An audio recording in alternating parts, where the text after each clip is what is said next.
What's up everyone, this is Ignatius, and today I'm bringing to you a video that I'm going to do as quickly as possible, which will attempt to teach you how to farm Vaal Crystals for your temple from the maps as quickly as possible. I'm going to go over 3 main areas where you can improve the efficiency of your Vaal Crystal farming with a lot of metadata within each area and some quick links which will help you out. All of this will also be in a written guide on Mobalytics, which I'll link in the video. Thank you all for using these resources, and I hope this is helpful for you. All right, so I do believe, and in my experience, that when you optimize, you can get 50 to 60 crystals between 40 minutes and 1 hour of mapping, which is really, really fast compared to going slow, where it can take many hours to get 50 to 60 crystals.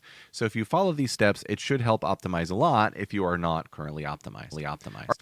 All right, the first thing to optimize your speed that I want to point out is that you should be stacking some light radius on your character. Now, on the mini-map, you'll notice that we are revealing to a certain extent, but if we put light radius on our character, you can see that the reveal distance will increase. You see that? Hopefully you notice. And what this does is that when you're searching the map for the Vaal beacon, the icon which shows you the Vaal beacon will show up in your mini-map sooner. And that makes light radius really, really important for optimizing this farm. Now, luckily, we have a lot of different options for light radius. I'm going to go over the 4 primary item options. Feel free to drop in the comments if you have a different one than these 4 that's working great for you, and I can pin it or add it to the guide. There's also 2 good options on the passive tree, and I'll talk about what my specific approach is because I do think there is a sweet spot for each character that may be unique, so looking at what I do could be helpful. All right, the first item option is Beacon of Aziz. This replaces your amulet, so depending on what your amulet you're running, it could be a nice replacement, it could be a bad replacement. It rolls 30, it can overspawn as a 35. The important thing is that you can anoint one of the light radius passives, like Chakra of Sight or Illuminated Crown, onto the amulet so you could have a 1 item 55% increase, which is pretty solid. Second option is Gifts from Above. This is the unique prismatic ring. This rolls base 30 light radius, but can overspawn into the 35 plus range. On the filter I will provide for you, I started at 35 and it is pretty expensive. And then if you go up to 37, you're looking at spending like half a mirror for 2 to 4% more light radius. Not necessarily worth it in my opinion. I would stick with the cheaper 35. This one is nice though because it can maintain your all res and your crit if you're a crit based build, so that way mapping is still pretty fast. Once again, this is a 1 item swap, and swapping the 1 item with the Calandra's Touch can be 60 to 70% increased light radius, which is pretty great. Option 3 is a Scepter. You can run the unique Scepter. This can help it so that if you often run a Scepter in your main build, you're not bricking your spirit with the swap because the Scepter will give you 120 spirit. This can give you 25% light radius. The last option is Radiant Grief. That's this helmet here. It can overspawn again to a 35 plus. This helmet doesn't really do much for you, but if you're not running Vertex or if swapping the helmet isn't really a big deal for character power, you can squeeze another 30 to 35 out of it. Again, on the passive tree, we've got Illuminated Crown, which has no downside, pretty accessible on the north side of the tree. If you're a Dex-based character, that might be out of reach, so you can consider Chakra of Sight. It's got some blind tech that you can path to and you can anoint to. And this is where I need to talk about swapping for the passive points. So I used to actually do this with this build, but now that I just swap on the Gifts from Above for 70, I don't run the passive swap anymore. But basically, the way this would work is that you would hard lock your items on weapon set 2, and you do this by going here to lock your wand, and then maybe you're going to run the Scepter in swap 2 for more light radius, or maybe you're just going to lock your other weapon. Now, if you are on keyboard and mouse, you can then spec weapon set 2 to Chakra of Sight and Illuminated Crown, and then when you want to map, you make your item swaps and you hard swap weapon sets just by pushing X on my keyboard, or you can just click here, whatever it is.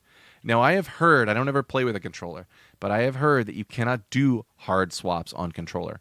So what you would have to do is set these passives to weapon sets 2, and then you're going to have to pick a skill, probably need to swap in a dummy skill that you don't actually use normally, and set it to weapon set 2. And then obviously you're going to set everything else to weapon set 2. It seems like a lot more maintenance on a controller, but basically you need to fake yourself over to weapon set 2 in order to have a toggle for these skill points that's quicker when you move between running in the temple and running in the map. All right, again, there is a sweet spot for every character. I do think that 100% increased light radius has a lot of value and merit in doing this efficiently. I don't go to 100% because I find that swapping more than one item is more overhead than I want for my character, and it also doesn't slow me down very much. My current personal avenue is just a gift from above, copied by Calandra's Touch, and that is 70%. I maintain all the remaining character speed and cooldown recovery for Blink on my character, and things go really, really fast. It is never more than an hour to get 50 to 60 crystals. For you, there's going to be some sweet spot, and you can test it out. The last thing I'll mention about light radius is settings for the minimap. So if you go to the interface tab in your options, you'll see these map-based settings. I like to zoom out to about here, and you can kind of test where you want the zoom to be. And then I like to set landscape transparency to max and map transparency to min. Is that min or max? I think that's max as well. Yep.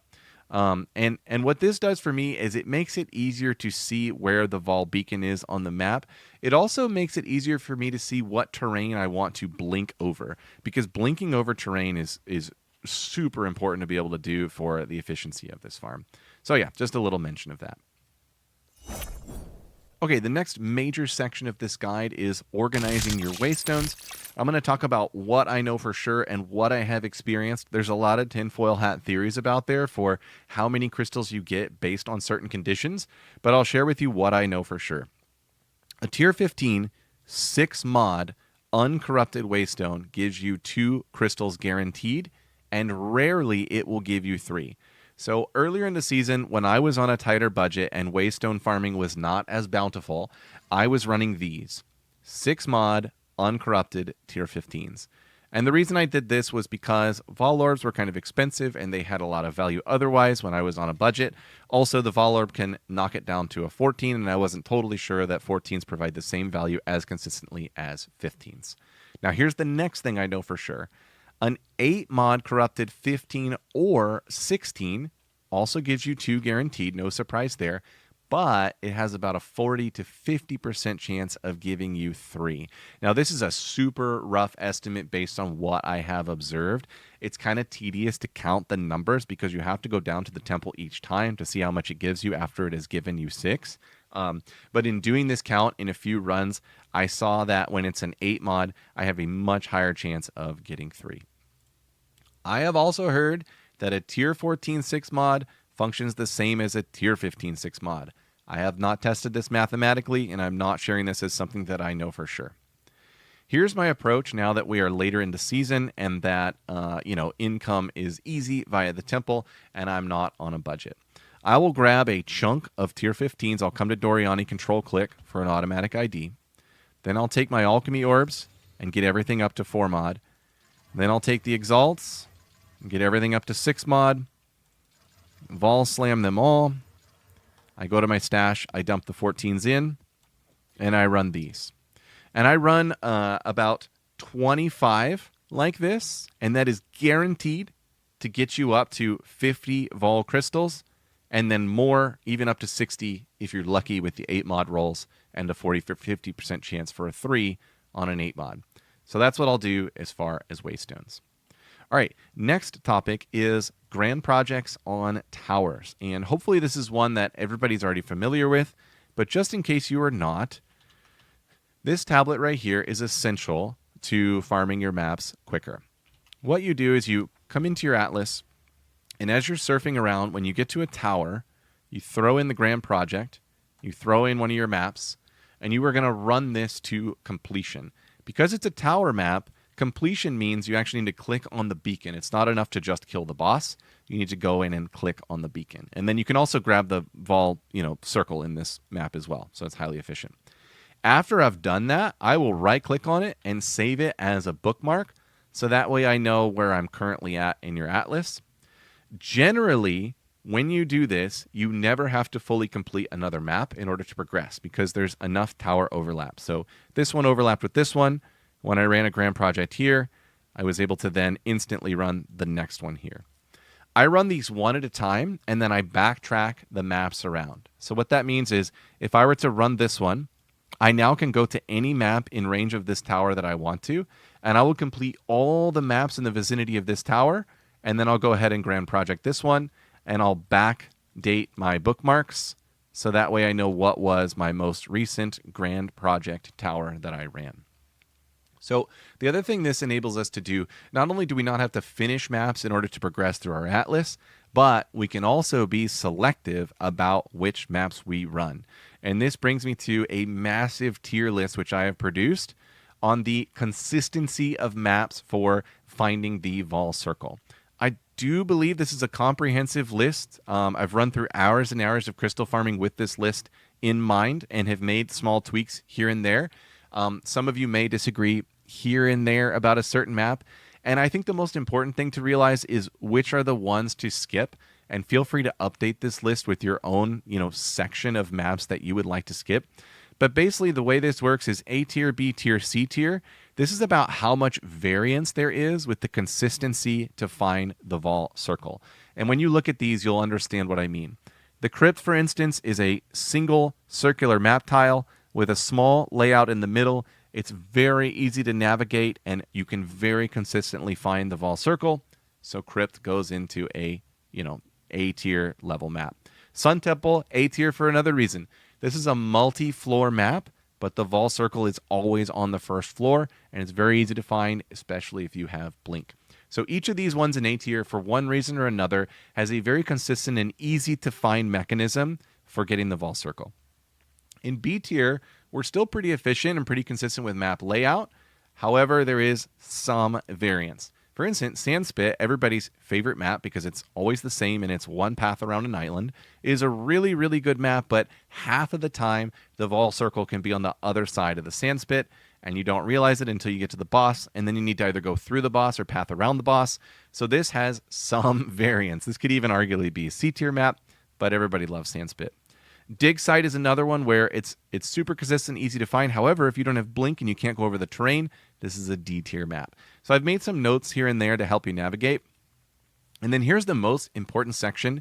These are the ones that over the course of a lot of experience, I just hard skip. So if I come up on a seepage, I don't get tempted by seepage. I just hard skip it. There's a couple reasons for that. Seepage is a ridiculously broad and diverse layout. There's no backwards pathing, so if you go all the way over to one side, turns out the Vaal Crystals on the other side. You have to actually walk over to the other side most of the time.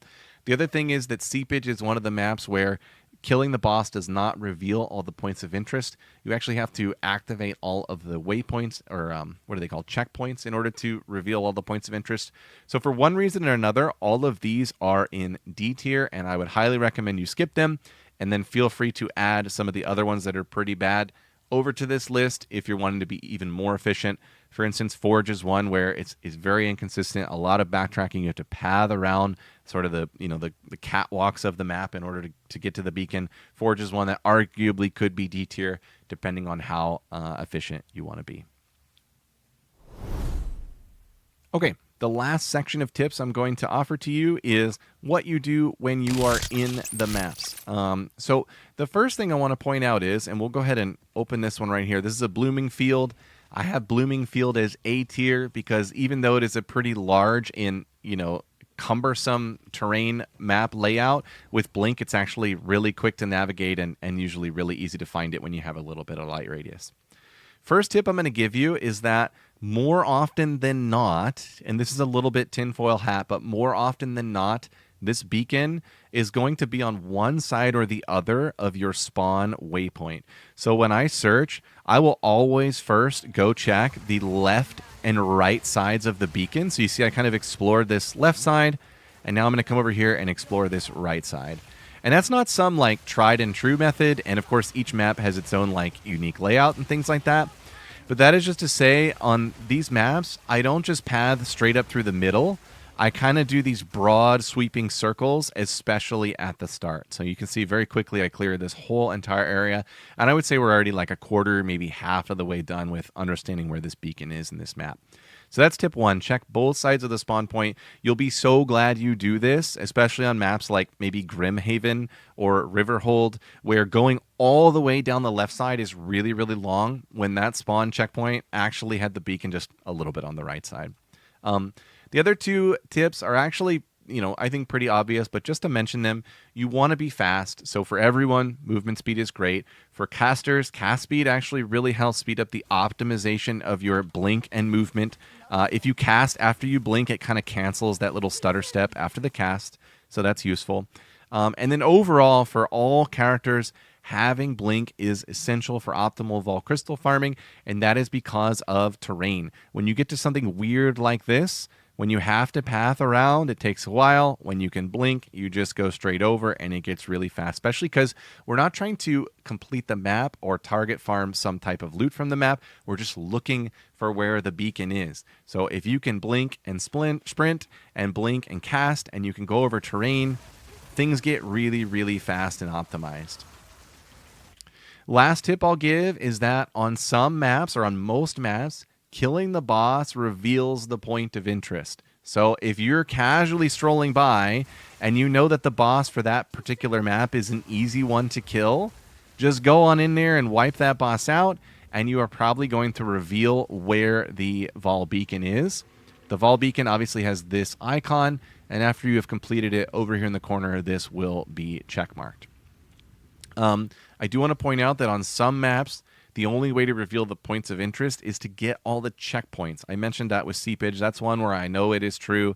I don't actually have it scienced out to every single map where it does this and where it doesn't, but just kind of know that for awareness. Okay, that's about everything I wanted to share. Again, all of this will be in the written guide with trade links to the items. I hope this is very helpful. Feel free to leave your feedback and comments into YouTube. I try to respond to everything, and also come on over to our Discord, join the discussion there if it could be helpful for you as well. We even have a temple talk section of the Discord if you need any help with the temple itself. Thank you, everyone.